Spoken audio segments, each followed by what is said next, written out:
thanks for clicking on my video. Today I'm gonna start a new series, and I know I keep starting series plural. This series is meant to focus on a different place that I've traveled to, like with every episode. But actually this was a really great idea from someone, so you know who you are. Thank you so much for such a good idea. I really appreciate your support as well. I just love traveling more than anything else in the world, so being able to talk about it is making my brain feel like I'm reliving the memories and I'm like traveling right now. I'm going to talk about Japan. I'm going to talk and walk you through travel tips, recommendations, advice, tell you about the background stories with everything to hopefully give you more insight and to hopefully help you if you plan on traveling to Japan in the future. I've been to Japan a total of 3 times. I actually have Japanese family, so yay, little getting to know me more. My cousins, while we were growing up, they would come and visit America every summer. A lot of culture shocks when I went to Japan, and I was like, wait, this is how it's like over there? Like, it's amazing. Like, why would you ever want to come to America? Back then, I was definitely that person who tried to travel as much as possible, like whenever the opportunity was there. Hated staying still and like being at home. So this is definitely the longest that I, and I'm sure most of us, went without traveling. So I think that even this video idea is a good idea for maybe you to just walk down memory lane and relive your travel experiences. On IG, I see people like traveling all over the place. But for the rest of us who have been home ever since, let's talk about traveling.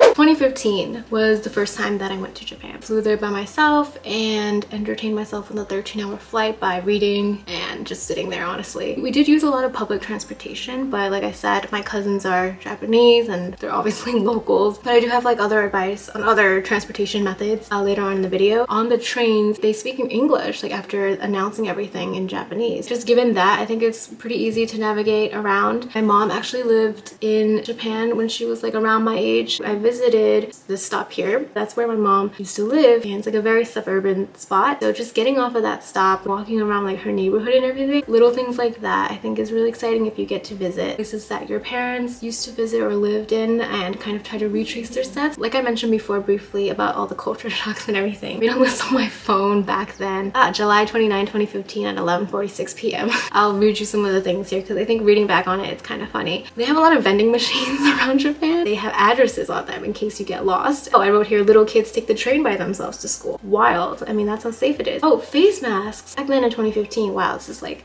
looking into the future of now. It's just very common to wear face masks when you're not feeling well. I was first introduced to America, people were like, oh my god, like, you know, you have the virus. Over bowing and thank yous. Yes, they're very polite over there. They bow to you constantly. I got many people bowing at me, even like in the bank, and just like thanking me for everything. I'm like, I feel like royalty right now. Oh, I wrote here, trains and bathrooms are clean AF. Can't believe it's a culture shock that things are clean. Oh, there's bathrooms everywhere. If you're like me and you have like bladder issues, that was extremely convenient, and they're clean. Small serving sizes, parentheses, or normal. I think it's more normal serving sizes. Things are just bigger here in America, so that was a big culture shock. Things are tax-free if you show your passport. That's a pretty good tip. They also have insanely cute dogs and cats there. They have really crazy commercials as well. I don't even know what they're advertising. Yeah, those were just some random culture shocks. I'm surprised. I actually thought I had more, but maybe I was too shocked I couldn't write them all. Also, another thing I like randomly recommend, if you're in a place that's like so different than where you live, I like to make lists and like journal wherever I go, because then that helps me remember certain thoughts that you can't exactly capture in pictures. I mean, you can most definitely capture a lot of things in video, which I regret not doing because I never really started vlogging until like a few months ago, but you can capture a lot more than just pictures by like writing things down or taking notes, because that really helps me just like remember exactly how I feel in this moment. One of my top recommendations for Japan, you have to go to their hot springs. This isn't for everyone, because at least like the traditional hot springs that I went to, you have to be naked. So if you're okay with that, then cool. But for me, I felt like oddly really comfortable. I would never do that like here at home in America, but you can't wear a bathing suit or anything like that. It's just so relaxing. It was probably one of the most relaxing moments of my entire life, and I'm not even exaggerating. It's so beautiful. You're surrounded by nature. It's completely natural. Happiness and peace all around. If you're into like thrill and Six Flags just doesn't cut it for you. Like me, I love roller coasters. I will go on any roller coaster you ask me to. I don't care. My cousins took me to an amusement park called Fuji Q. It's like near Mount Fuji actually. They built very strangely, amazingly world record breaking amusement park that I feel like no one really talks about, or at least I guess because it's in Japan. Crazy. It just makes Six Flags look like baby rides. And then other things, you know, visit Asakusa, visit museums, visit Harajuku obviously, just walk and shop and eat around Tokyo. Like those are all like givens, so I'm not gonna go too into that. I recommend also going to night festivals if you can. Again, I was lucky enough to have literal like local people guide me through, but they have these amazing festivals during the summer where like their traditional kimonos. I do remember wearing a kimono too. My cousin and we went to the night festival, a lot of dancing, and of course a lot of food. Again, I think it wasn't really touristy and it was very like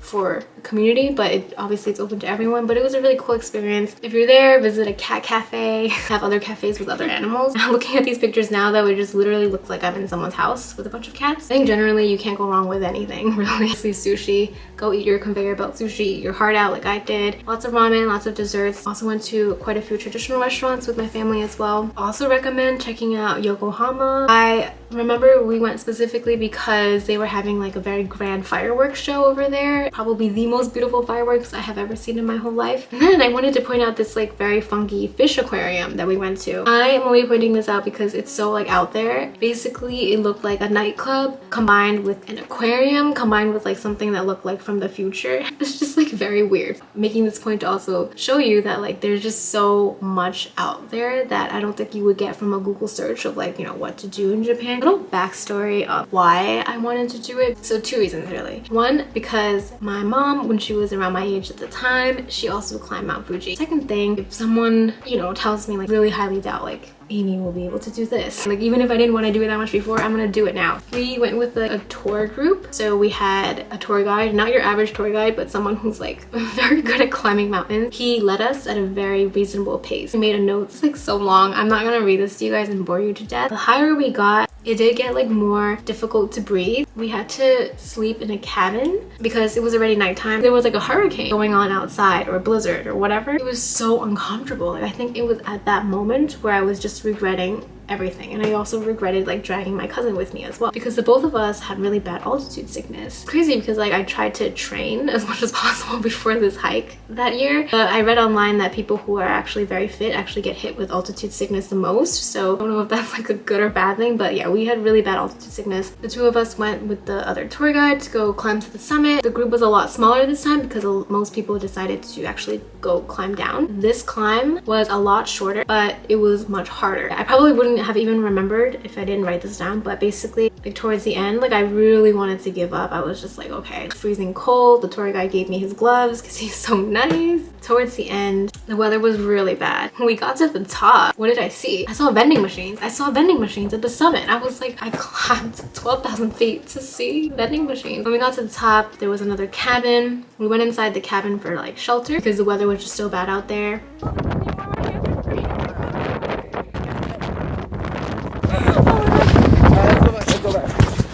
I unfortunately didn't get any beautiful pictures on the summit like other people did. It's just like knowing that we were able to make it up there was a pretty good feeling on its own. So even though it's not exactly the view that I wanted, because as you can see there's a picture of me just standing in like the fog, which was actually the top of the mountain, you know, at least I have like that feeling. And I also bought like a little souvenir thingy that you can only get at the top of the mountain as my proof. And climbing down, I remember falling and rolling a bit, and my cousin stopped me, essentially saved my life. It was hard, like not gonna lie, something that I would never do again. Definitely open to climbing like other mountains, maybe things that are not volcanoes, because while climbing it was kind of depressing because when you look around you, there's no greenery or anything. You just look like you're on Mars. Again, I wouldn't like do it again, but I recommend climbing with a tour group if you're into that in the future. Definitely recommend doing like one of those big climbs. It's so rewarding. I don't even know if I can do that anymore with my old body pains and whatnot. That feeling when you not just get to the top of the mountain, but I feel like I was even happier when I got to the bottom. And then after that strenuous climb, we treated ourselves to a hot springs trip, which was also provided coincided with the Mount Fuji tour, so that was amazing. Just relaxing after all that and washing all of the dirt and sweat and everything off of me. Outside the hot springs was Mount Fuji. Pretty sure it was like powered by Mount Fuji, but even if you don't climb it, like obviously you should go visit it. The day after climbing Mount Fuji and everything, like I could not move. My fam took me to like a lavender field and a flower field, also very beautiful there. Yeah, it's just like this huge flower field. You can hike a bit. It just felt like overall like a fairy tale. Like I remember someone was playing like the flute or like some instrument, and I just felt like, wow, am I in heaven right now? Or I just remember treading and like wanting to crawl through the lavender fields because it was so hard to walk. And then near the lavender fields, the nature in Japan, beautiful over there. It's so beautiful. End of my 2015 Japan trip, I also went to Disney. So I mean, if you're into like Disney and like the amusement parks, that's not as much of a thrill. Their Disney is just super cute, and that's just a selfie of me and my cousin whose face I'm going to block out, and there's a huge mosquito bite on my eye. And then going into 2017, this was actually one of my shorter trips. I had like a 30-day Asia trip right after graduation, and I went to Thailand and Singapore, but I'll talk about that another day maybe. So we just kind of like stopped by in Japan towards the end of the month-long trip. More kind of local Tokyo activities. There's so many cute desserts. Yeah, like the crepes in Harajuku are really famous. Ate a lot of sushi, as you can see here. And also like the parks around Tokyo, super amazing as well. I visited the Imperial Palace. This is when I went to the hot springs that was also in Tokyo, because there's like plenty of things you can do around as well. You can go shopping afterwards, you know. It's the last year that I visited Japan. Huge tip. If you are a foreigner, you can purchase bullet train pass in the airport with your passport, like at a much more discounted price. Or you could take it as many times as you wanted. It's a good incentive for tourists and stuff to travel like around Japan basically. First things first, I really wanted to go to Kyoto. When I say Kyoto, what do you think about? You probably think about this place.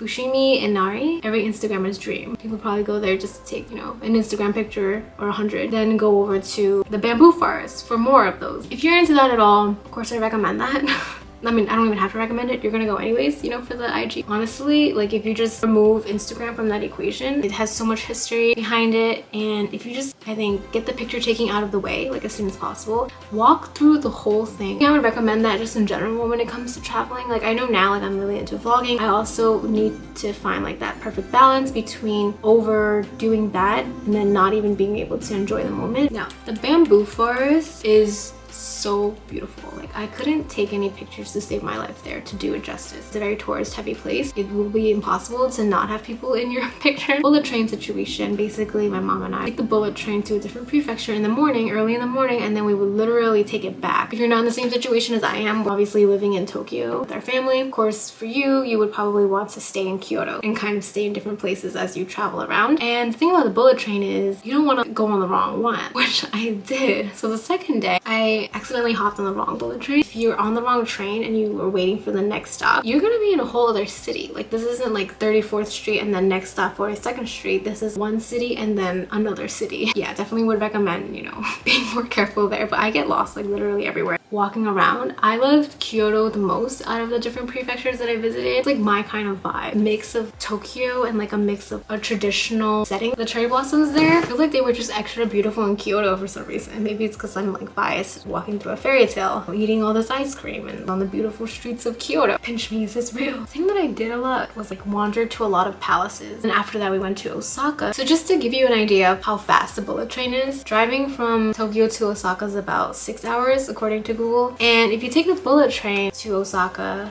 it's just 2 hours. In Osaka, very shopping heavy. Eat your food, eat your takoyaki, explore around. It's like a very different vibe than Tokyo for sure. For me, I am a huge fan of Gudetama. Those of you who know me know. And so when I found out that Osaka had a Gudetama themed cafe, well, I'm definitely going. Basically like another heaven. I mean, look how cute that is. I have a lot of themed cafes and restaurants, so highly recommend looking into that if you are like a fan of other characters or Gudetama fan as well. This specifically is Meguro, and it's super beautiful. It's somehow even more beautiful at night. Highly recommend checking out that area for cherry blossom viewing. So another prefecture that we visited was Kanazawa, and Kanazawa is super beautiful as well. It kind of low-key reminds me of Kyoto. It's even more traditional, I would say, than Kyoto. Highly recommend it if you have like the bullet train pass like we did. Just check it out. The reason why I love these pictures so much specifically, I guess the row of houses, and then in the background it's like that beautiful nature and the mountain and everything. I also kind of like how I was standing behind the girl wearing the kimono. I'm the modern version of you.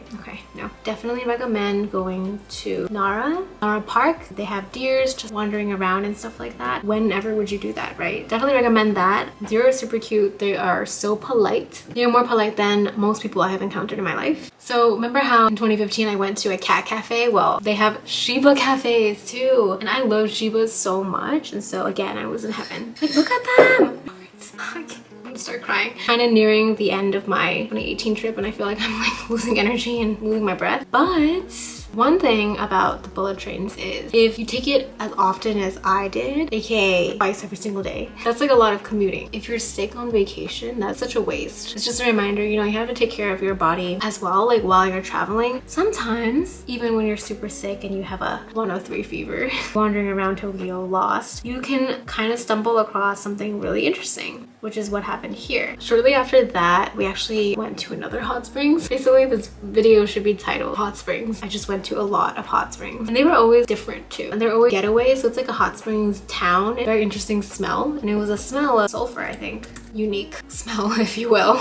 I guess that's how you know it's very natural. Anyways, so to wrap off the trip, and that's just me like on the balcony of our hot springs hotel, we went to a strawberry field, and I wanted to talk to you guys about the strawberry field because it's such an out there kind of thing that I also don't think you can get from a Google search. Go to a strawberry picking field thingy. When I'm here like at home, I don't crave strawberries because the strawberries in the US are very sour and bitter and just like not a fun time. However, in Japan, their strawberries are like so good. They're so good. It's the sweetest thing ever. It tastes straight up like candy, and it's just like they have these fields where you can eat as many strawberries as you want. I probably ate like 100 strawberries that day. So that's something that's really random, but if you're into that and if you want to taste like genuinely good strawberries, go to Japan. There's just so much out there outside of a Google search, and so if you hear like different stories from other people who have went to a very unique place, sometimes even the best traveling experiences come from the recommendations of others who have literally lived it and who went there. Because of my cousins, they were able to show me around a lot and really open my eyes to different cultures and different foods and, you know, everything. To be able to have that experience is really, really eye-opening for sure.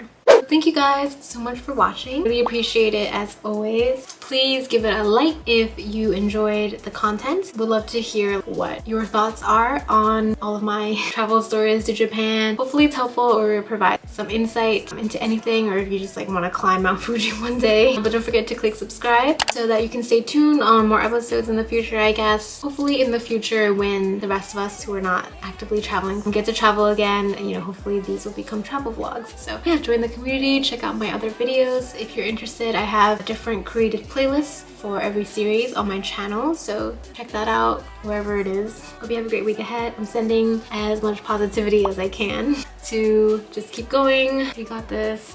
Okay, hopefully see you next time. How do we end up hating each other so fast? The things don't last.